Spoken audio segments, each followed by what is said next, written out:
సజీవుడైన యేసు క్రీస్తు నామములో మనకందరికీ శుభములు. ప్రభువు మనల్ని ప్రేమించి నూతన దినాన్ని అనుగ్రహించాడు. దేవాదేవునికి వందనాలు.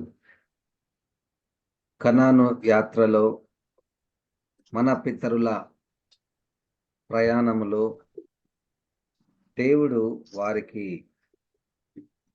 ఏ విషయాలు తెలియచేశాడో వాటిని మనము కూడా క్రొత్త నిబంధన ప్రత్యక్షతలో, క్రొత్త నిబంధన వెలుగులో దేవుడు అనుగ్రహించినటువంటి ఆత్మ ద్వారా వాటిలో ఉన్నటువంటి సత్యాలను మనము నేర్చుకుంటున్నాం. దేవునికి స్తోత్రం. నిర్గమకాండము 19వ అధ్యాయము 6వ వచనము. నిర్గమకాండము 19వ అధ్యాయం 6వ వచనము. సమస్త భూమియు నాదే కదా, మీరు నాకు యాజక రూపమైన రాజ్యముగాను పరిశుద్ధమైన జనముగాను ఉందురని చెప్పుము. నేను ఇశ్రాయేలుతో పలకవలసిన మాటలు ఇవే అని చెప్పగా,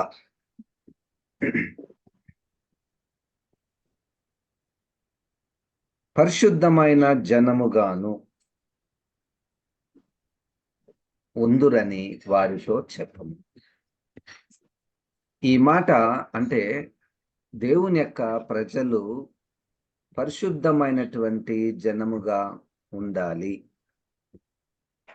అదే మాటను మనము క్రొత్త నిబంధన భాషలో సంఘము పరిశుద్ధముగా ఉండాలి, వీరు పరిశుద్ధ జనము.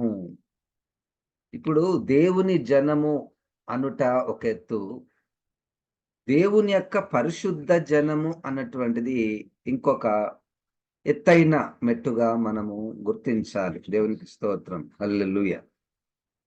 అనేక మార్లు దేవుడు నేను పరిశుద్ధుడను కనుక మీరును పరిశుద్ధులుగా ఉండాలి అని పాత నిబంధనలోను కొత్త నిబంధనలోను మనం చూస్తాం. కనుక ఒక గుంపుగా ఎత్తబడే సంఘము ఎప్పుడు కూడా పరిశుద్ధముగా ఉంటుంది. కనుక దేవుడు ఈ ప్రజల విషయంలో వారు పరిశుద్ధ జనముగాను ఉందురని వారితో చెప్పుము.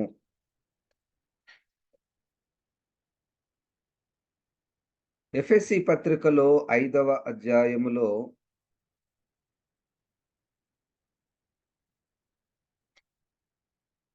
ఎఫెసీ పత్రిక 5వ అధ్యాయము 27వ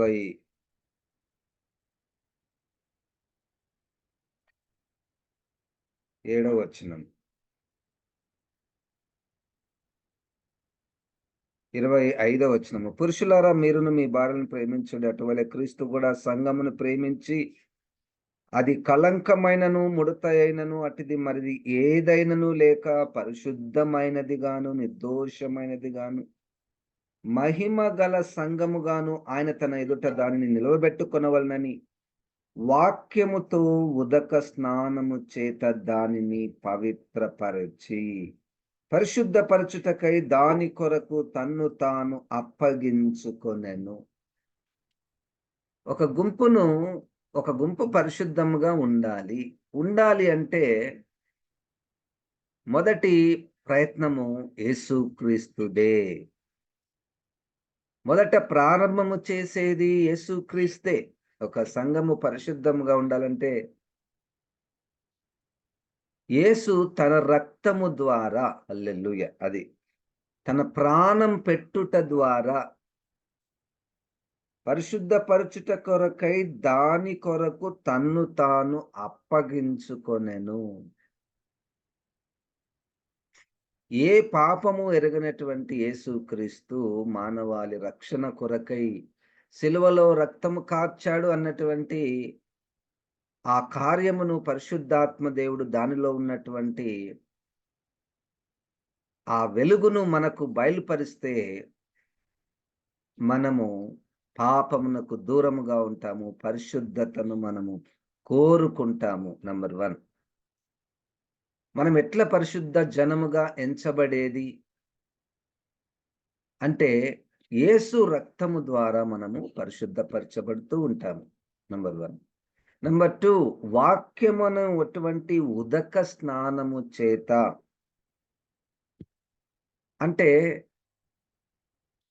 ఈ వాక్యము మనలో ఫలించుట ద్వారా సంఘము పరిశుద్ధ జనముగా ఉంటుంది.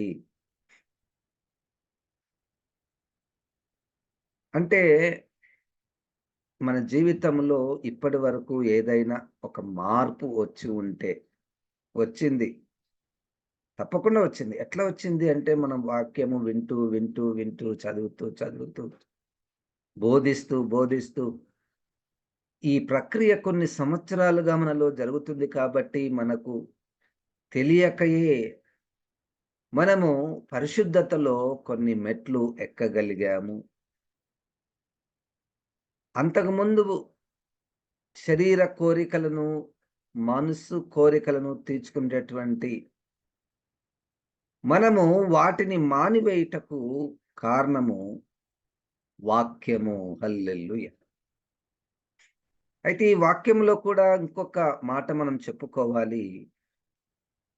వాక్యాన్ని మనము అది పరిశుద్ధపరచకుండా, వాక్యాన్ని మనము బాగా, నేను వాక్యానికి దగ్గరగానే ఉన్నాను అనిపించేటటువంటి మార్గాలున్నాయి.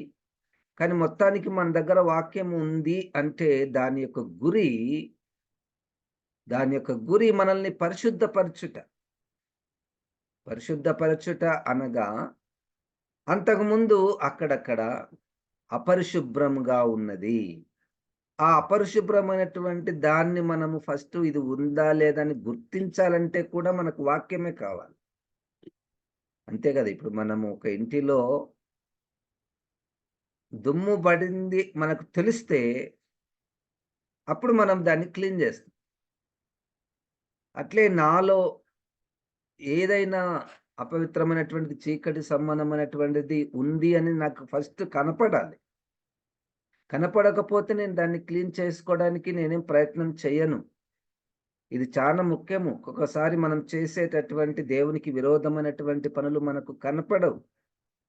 దానికి కారణము 2 కొరింథీ 4:4, ఈ లోక దేవత వారి కన్నులకు గ్రుడ్డితనము కలుగచేసెను. మన హృదయాలు వాతవ్యమైనటువంటి మనస్సులుగా తయారైతే కూడా మనం ఏం చేస్తున్నామో మనకు తెలియదు. ఆ అపరిశుభ్రత అట్లాగనే ఉండిపోతుంది.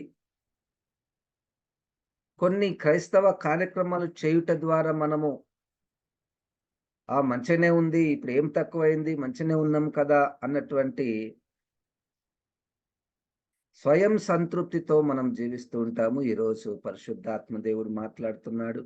ఎప్పటికైనా మనల్ని ఆయన పరిశుద్ధ జనముగా చేయవలెనని, ఆ పరిశుద్ధ జనముగా చేయుటలో యేసు రక్తం ఎప్పుడు కూడా సిద్ధముగా ఉన్నదని, దేవుని యొక్క వాక్యము ఎల్లప్పుడూ కూడా సిద్ధముగా ఉన్నదని, పరిశుద్ధముగా ఉండాలంటే ఇంకొక సూత్రం ఉంది. అదేమిటంటే హెబ్రీ 10:25లో, మీరు సమాజముగా కూడుట మానక, లేకపోతే ఆది సంఘములో వాళ్ళు ప్రతిరోజు ఇంటింట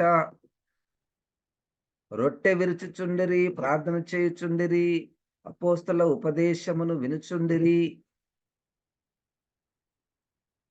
లేకపోతే రోమపత్రిక 14:1, 15:1, ఎవరైనా బలవంతులైనటువంటి వారు మీరు బలహీనులతో స్నేహం చేయండి. ఆ బలహీనతలో ఉన్నటువంటి వారిని మీరు వాటి నుంచి బయటపడడానికి వారిని ప్రోత్సహించండి. వారి ప్రక్కన నిలవండి. అంటే మొత్తానికి ఈ 3వ పద్ధతి పరిశుద్ధ జనంగా ఉండటానికి కావలసినటువంటిది ఏంటంటే సహవాసము, పరిశుద్ధ సహవాసం. యేసు రక్తము, దేవుని వాక్యము, పరిశుద్ధ సహవాసములో మనకు పరిశుద్ధత దొరుకుతుంది. నీ స్నేహితులు ఎవరు? నీ స్నేహితులు ఎవరు?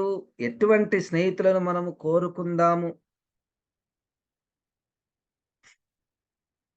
ఎటువంటి స్నేహితులను మనము కోరుకుందాం?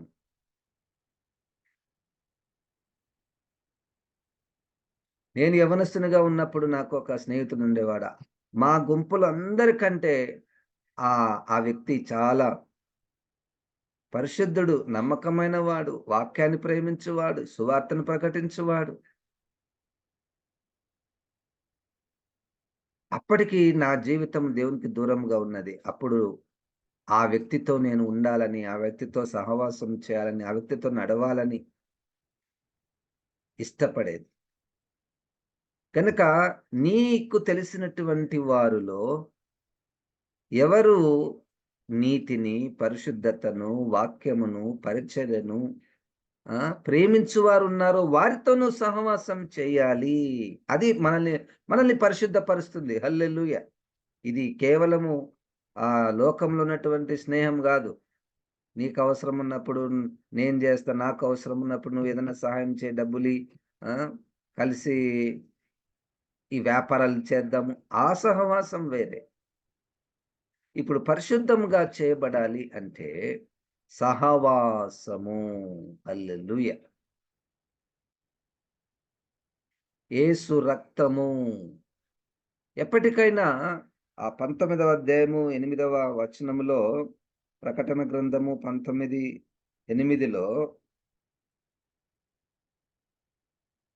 పెళ్లి కుమార్తె సిద్ధముగా తయారైనది. మరియు ఆమె ధరించుకొనుటకు ప్రకాశములను, నిర్మలములునైన సన్నపు నార బట్టలు ఆమెకియ్యబడెను.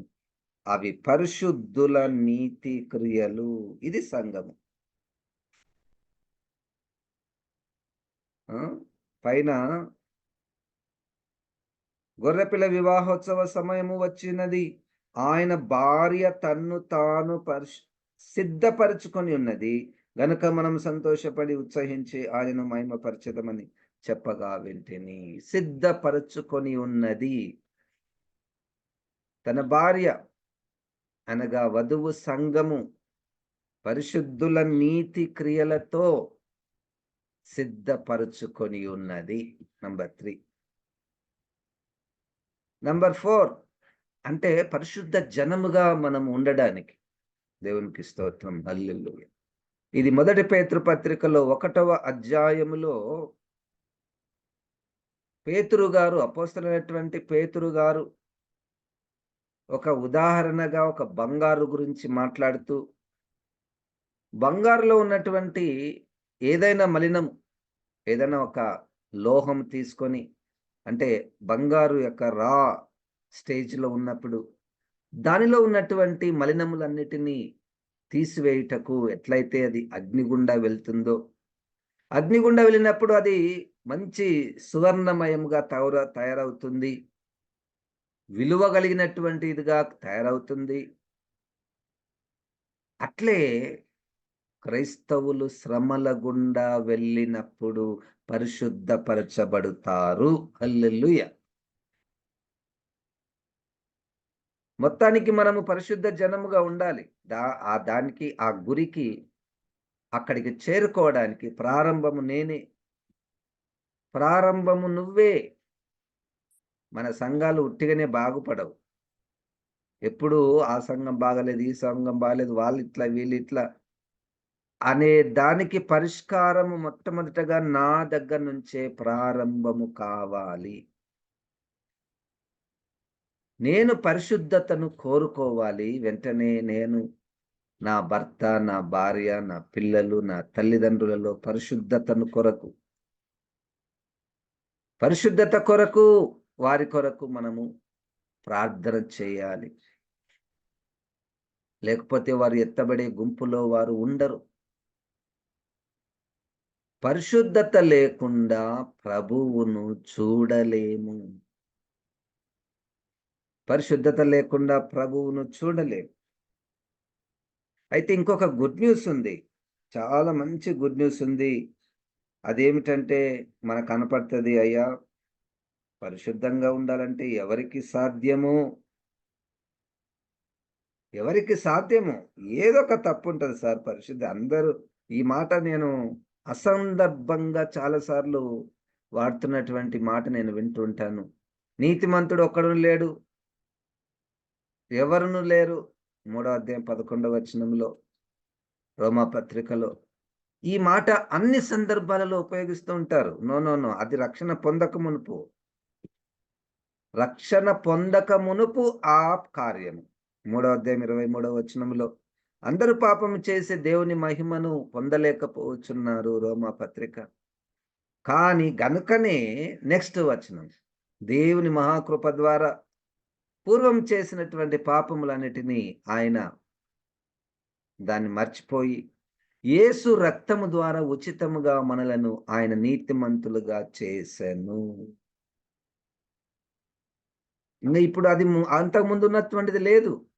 దాన్ని మనము పెట్టుకొని ఎట్లా నీతిమంతుల్లే ఉండరులే, ఏదో ఒక రీతిలో పడిపోతూ ఉంటారు అన్నటువంటి దాన్ని మనము పెట్టుకున్నామనుకో, అదెట్లుంటదంటే ఒక బెలూన్‌కి చిన్న హోల్ బెడితే ఎక్కడ లేదు సార్ హోల్. ఒక చిన్న దగ్గరనే, ఒక్క దగ్గరనే ఇట్లా ఉంది అంటే,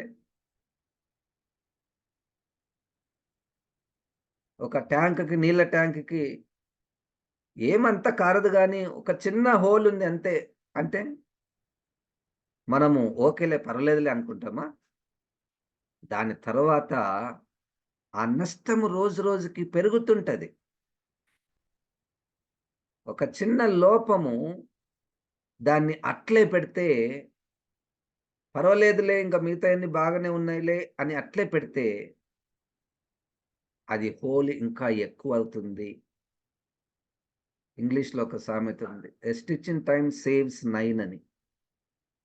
అంటే ఒక చినుగు కుట్టడానికి 10 కుట్లు పడితే అంటే 10 కుట్లేస్తే ఆ చినుగంతా మనం కుట్టేస్తాం. 10 బదులు 9 కుట్టి వదిలేసినామనుకోండి. ఒక్కటే కుట్టలేదు. 9 కుట్టినాం. మీరు కొన్ని రోజుల తర్వాత చూస్తే ఆ 9 గూడా పోతాయి. అది. అంటే ఈ పాయింట్ నేను ఎందుకు చెప్తున్నానంటే, ఒక్క విషయంలో కూడా మనము అపవిత్రముగా కనపడకూడదు. సరే. ఇప్పుడు ఇంకొక సూత్రము, ఒక బలము, ఒక ఆయుధము, ఒక వాగ్దానము ఏంటంటే చూడండి 24 వచనం యూదా పత్రిక. యూదా పత్రిక 24 వచనం. ఇప్పటి వరకు మనము పరిశుద్ధ జనముగా ఉండాలంటే యేసు రక్తము. పరిశుద్ధంగా జనంగా ఉండాలంటే దేవుని యొక్క వాక్యము. పరిశుద్ధ జనంగా ఉండాలంటే సహవాసం. పరిశుద్ధంగా ఉండాలంటే శ్రమలు. ఇప్పుడు ఇంకొక 2 చెప్పి నేను ముగిస్తాను. ఇప్పుడు, ఇప్పుడు దీనికంటే ఇంకొక ముందు చెప్తాను. 8, 11, 12 రోమా పత్రికలో అది చదివిన తర్వాత మళ్ళా యూదా పత్రికను మనం చూద్దాము. వీటన్నిటిని మనము ధ్యానం చేయుట ద్వారా మనము పరిశుద్ధతలోనికి వస్తాము. హల్లెలూయా! హల్లెలూయా! ఇది వాక్యమే గదా! వాక్యమే నేనేమి బయట సూత్రాలు లేకపోతే నా సొంత సూత్రాలు చెప్పడం లేదు. ఆ!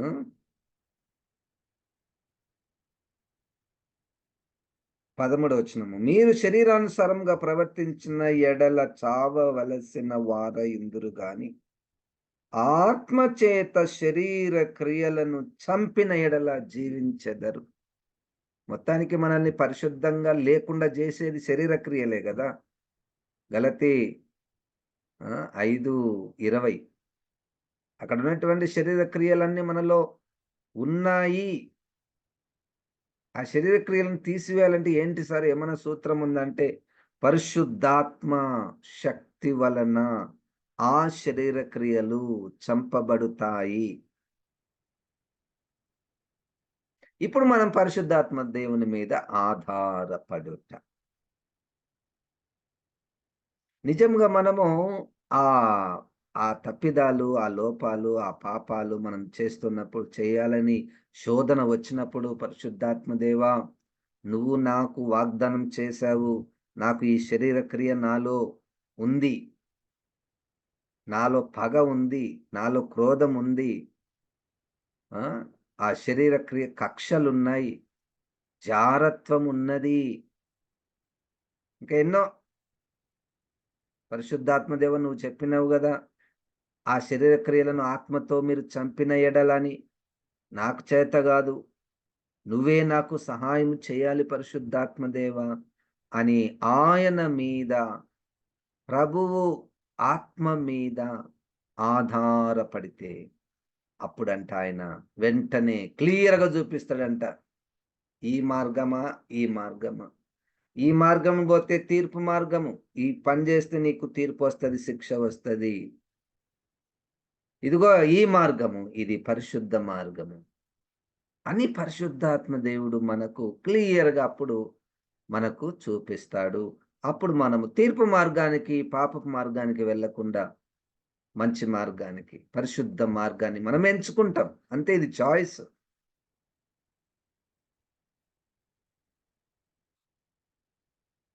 మొన్నటి దినంన ఒక సహోదరితో యవనస్తురాలతో నేను మాట్లాడుతున్నప్పుడు దేవుణ్ణి ఎంతగానో స్తుతించా.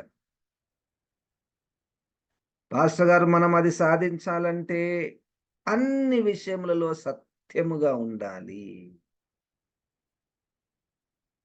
ఎక్కడ గూడా చిన్న అబద్ధం కూడా ఆడకూడదు. ఎక్కడ గూడా చిన్న అబద్ధం కూడా ఆడకూడదు అని ఆ చిన్న ఆ చిన్న యవ్వనస్తురాలు చెప్పినప్పుడు నేను దేవుడిని ఎంతగానో స్తుతించాను. ప్రభువా! ఈ వయసులో కూడా ఆ! ఆ బిడ్డను నువ్వు అట్టి మనస్సును ఇచ్చావు. అది ఆత్మ మనస్సు. దేవునికి స్తోత్రం. మొత్తానికి 19వ అధ్యాయము 6వ వచనము నిర్గమకాండములో మోషే ద్వారా దేవుడు తన ప్రజలను పరిశుద్ధముగా, పరిశుద్ధ జనముగా ఉందురు. అన్ని విషయములలో పరిశుద్ధతను దేవుడు మన నుంచి కోరుచున్నాడు. ఇక చివరిగా ఇప్పుడు యూదా పత్రిక నుండి ఇంకా అనేక విషయాలు మనము నేర్చుకొనవచ్చును. నాకు ప్రభువు గుర్తు చేసినటువంటివే నేను మీకు బోధిస్తున్నాను. ఇప్పుడు చూడండి 24 వచనంలో తొట్రిల్లకుండా మిమ్మును కాపాడుటకును తన మహిమ ఎదుట ఆనందముతో మిమ్మును నిర్దోషులనుగా నిలవబెట్టుటకును శక్తిగల మన రక్షకుడైన హల్లెలూయా! అది మనకు మొత్తానికి నిర్దోషత్వం గావాలి. మనం తొట్రిల్లకుండా స్థిరముగా గట్టిగా నిలబడాలి. ఎవరు ఎవరైనా సహాయం జేసింటే బాగుంటుండే అంటే, మన రక్షకుడు శక్తి గలవాడు. మనల్ని మనం చూసుకుంటే పడిపోతాం. మనల్ని మనం జూసుకుంటే అబ్బా! ఆ శోధనని ఎవరు జయిస్తారు సార్? ఇంత భయంకరమైనటువంటి శోధన.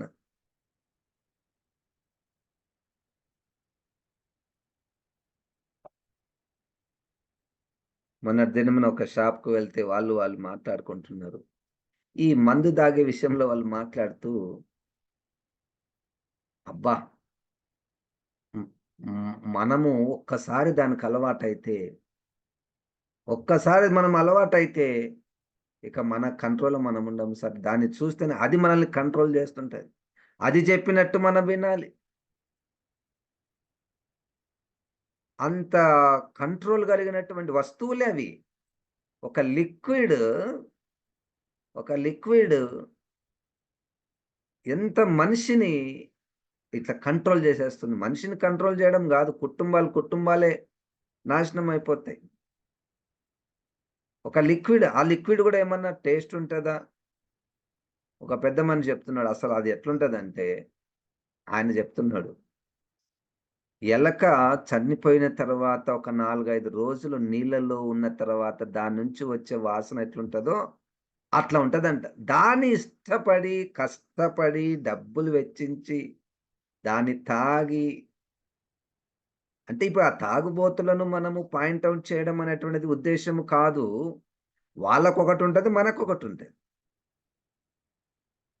వాళ్ళు మనకంటే ఏమి నీచులేమి కాదు. ఫర్ ఎగ్జాంపుల్ నాకు కొండెములు చెప్పే అలవాటుందనుకో, కొండెములు. తాగుబోతుతో సమానము. కానీ అక్కడ ఎక్కువ నష్టం జరుగుతది. ఇక్కడ గూడా ఇంకా ఎక్కువ నష్టం జరుగుతది. యాకోబు పత్రిక 3వ అధ్యాయంలో. అక్కడ వాళ్ళ కుటుంబాలు ఆర్థికంగా ఇబ్బంది పడతాయి గానీ, ఈ కొండెములు చెప్పడం వలన మనుషులే చనిపోతారు.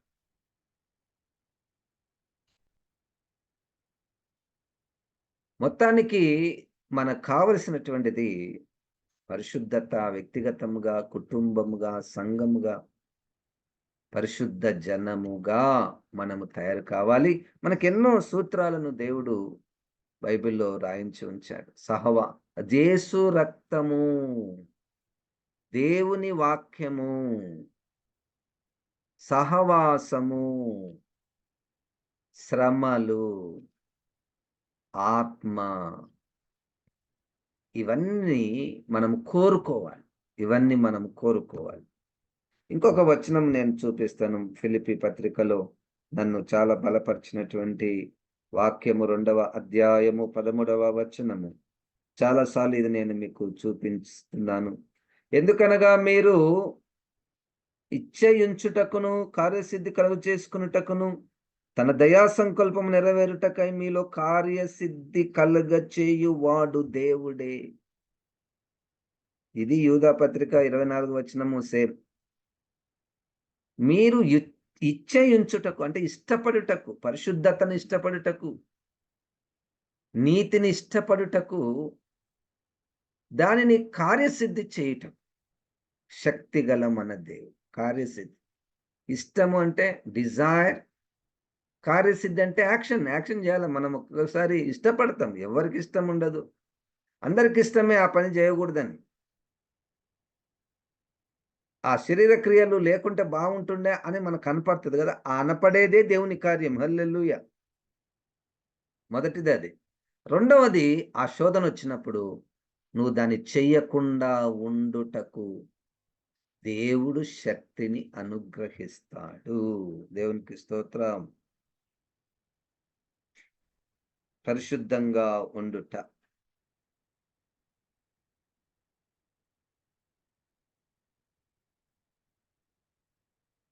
గనుక ఈ సూత్రాలను మనము ధ్యానం చేస్తూ, తలపోసుకుంటూ, గుర్తొచ్చినప్పుడల్లా యేసయ్య నీ రక్తంలో నన్ను కడుగు. ఆ! ప్లస్ సహవాసం అనేటువంటిది చాలా ముఖ్యం. ఎప్పుడు నాకు ఈ ఈ ఈ కాలంలో చాలామంది స్త్రీలు జూమ్‌లలో పార్టిసిపేట్ అవుతుంటారు. అది చాలా మంచిది. చాలా మంచిదది. నువ్వు ఎంత సమయము సహవాసంలో ఉంటే అంత మంచిది. మనకు తెలీదు. అవి లేకపోతే మనం ఒంటరైపోతే ఇంక సాతానుడు విజృంభిస్తాడు. ఒంటరిగా ఉండుట మంచిది కాదు. పెళ్లి గాకముందు ఒంటరిగా ఉండటం మంచిది గాదు. పెండ్లయిన తర్వాత కూడా ఒంటరిగా ఉండటం మంచిది కాదు. అన్ని సమయములలో మనము సహవాసము కలిగి ఉండాలి. ఎక్కడైనా ప్రయాణం చేయవలసొస్తే ఇంకొకరిని తీసుకొని పోవడానికి మనం ఇష్టపడాలి. హల్లెలూయా! పెండ్లైనటువంటి వారు ముఖ్యంగా ప్రయాణాలు చేస్తున్నప్పుడు నీవు నీ స్పౌస్‌తో ప్రయాణం చేయడానికి ఇష్టపడాలి. ఆయనొస్తే అంత ఇబ్బంది, మనకంత ఫ్రీడమ్ ఉండదు. ఆమె వస్తే మనకంత ఇబ్బంది, మనకంత ఫ్రీడమ్ ఉండదు. ఒక బరువులు మోసుకున్నట్టే పోవాలి వీళ్ళతో అని మనం అనుకోనకూడదు. ఎప్పుడు కూడా భార్య, భర్త కలిసి ఉండుట మంచిది. మంచి స్నేహితులతో సహవాసము మంచిది. దేవునికి స్తోత్రం.